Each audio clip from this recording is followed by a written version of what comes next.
வணக்கம், நான் உங்கள் ஆர்ஆர் கேபிட்டல் சதீஷ். 4/3/2024 இந்த பங்கு சந்தை செய்திகளோட டாடா மோட்டார்ஸ் நிறுவனம் டீமர்ஜருக்கான ஒரு அப்ரூவல் கொடுத்திருக்காங்க. இந்த மாதிரிப்பட்ட சுவாரஸ்யமான செய்திகள் தான் இன்னைக்கு பார்க்க போறோம்.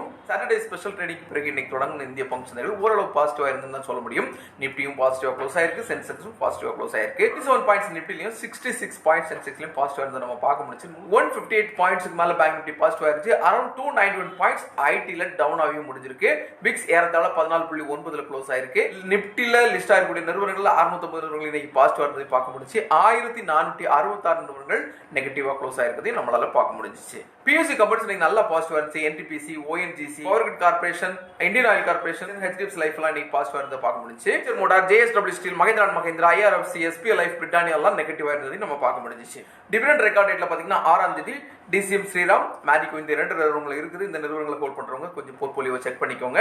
7ஆம் தேதி பாத்தீங்கன்னா சனோஃபி இந்தியா, பேட்ச் ஆர்கானிக் இந்த இரண்டு நிறுவனங்கள் இருக்குது. இதையும் நீங்க கொஞ்சம் கவனத்தில் எடுத்துக்கோங்க. பிஎஸ்யு நிறுவனங்கள்ல பாரத் ஹெவி எலக்ட்ரிக்கல் நிறுவனம் இன்னைக்கு ஒரே நாள் மட்டும் 14% சர்ஜ் இருக்குது. என்டிபிசி நிறுவனத்தோட ஒரு இன்வெஸ்ட்மெண்ட் அப்ரூவல் பண்ணிருக்கிறதுனால இந்த ஏற்றம் இருக்கதா சொல்லியிருக்காங்க. இது கண்டினியூ வரதுக்கு வாய்ப்புகள் இருக்கு. டாடா மோட்டார்ஸ் நிறுவனத்தை பொறுத்தல அந்த நிறுவனத்தை டிமர்ஜ் பண்றதுக்கான போர்டு அப்ரூவல் இன்னைக்கு கிடைச்சிருக்கு. கிடைச்சிருந்தாலும் இதனுடைய கம்ப்ளீஷன் வர்றதுக்கு அடுத்த 12 இருந்து 15 மாதங்கள் ஆகும் அப்படிங்கிற மாதிரி சொல்லியிருக்காங்க. டாடா மோட்டார்ஸ் பொறுத்தவரை பாசஞ்சர் வெஹிக்கிள்ஸ் இருக்குது, கமர்ஷியல் வெஹிக்கிள் இருக்கு. லண்டன்ல இருக்கக்கூடிய ஜாக்வார் லேண்ட் ரோவர் நிறுவனம் இந்த டாடா மோட்டார்ஸ் ஒரு கிளையா தான் இருக்கு இல்லையா?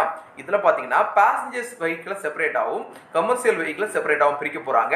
கமர்ஷியல் வெஹிக்கிள் ஆஸ் யூசுவல் எப்பவும் இருக்க மாதிரி தான் இருக்க போகுது. பாசஞ்சர் வெஹிக்கிள்ல பாத்தீங்கன்னா பாசஞ்சர் வெஹிக்கிள்ஸும் இருக்க போகுது, எலக்ட்ரிக் வெஹிக்கிள்ஸும் இருக்க போகுது. அதே மாதிரி ஜாக்வார் லேண்ட் ரோவரும் இந்த பாசஞ்சர் வெஹிக்கிள் செக்மெண்ட்ல தான் அவங்க இணைக்க போறதா சொல்லியிருக்காங்க.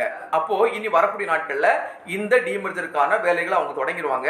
இந்த வேலைகள்லாம் முடிஞ்சு செயல்பாட்டுக்கு வர்றதுக்கு 1 வருஷத்துல இருந்து 1.25 வருஷம் அப்படின்னு சொல்லியிருக்காங்க. அப்போ எக்ஸிஸ்டிங் இருக்கக்கூடிய ஷேர் ஹோல்டர்ஸ்க்கு என்ன பெர்சன்டேஜ்ல அவங்க பிரிச்சு கொடுக்க போறாங்கிற ஒரு விஷயம் இருக்கு. இதெல்லாம் அடுத்த போர்ட் மீட்டிங்ல அவங்க பேசி அதுக்கு ஒரு தீர்வு வந்த பிறகுதான் ப்ராப்பரான ஒரு முடிவுக்கு வர்றதுக்கு வாய்ப்பு இருக்கு. இதுல முக்கியமான ஒரு விஷயம் என்னன்னா, கடந்த சில குவார்டராவே டாடா மோட்டார்ஸ் பயங்கரமா க்ரோ ஆயிட்டு இருக்குன்னு நமக்கு தெரியும் இல்லையா? கோவிட் காலகட்டத்தில் ஏறத்தாழ 65 ரூபாய்ங்கிற லோ லெவல்ல தொட்டுட்டு தான் இப்போ 1000 ரூபாய் ரீச் ஆகக்கூடிய அளவுக்கு டாடா மோட்டார்ஸ் ஷேரோட பிரைஸ் ஏறிட்டு இருக்கு.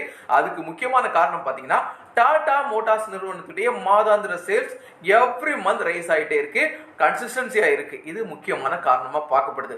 அடுத்து வரக்கூடிய காலங்கள்ல டாடா மோட்டார்ஸ் பிரிக்கப்படாம இருந்தாலே பெரிய அளவுல க்ரோ ஆகும் அப்படிங்கிற ஒரு எதிர்பார்ப்பு மார்க்கெட்ல இருந்துச்சு.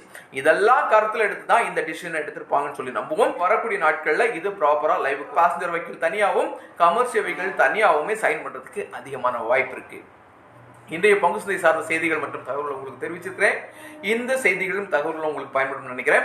எப்பவுமே சொல்ற மாதிரி தான் பங்கு சந்தை மியூச்சுவல் ஃபண்ட் ETF டிஜிட்டல் கொள்ள வெறும் 100 ரூபாயிலிருந்து கூட முதலீடு செய்ய முடியும்.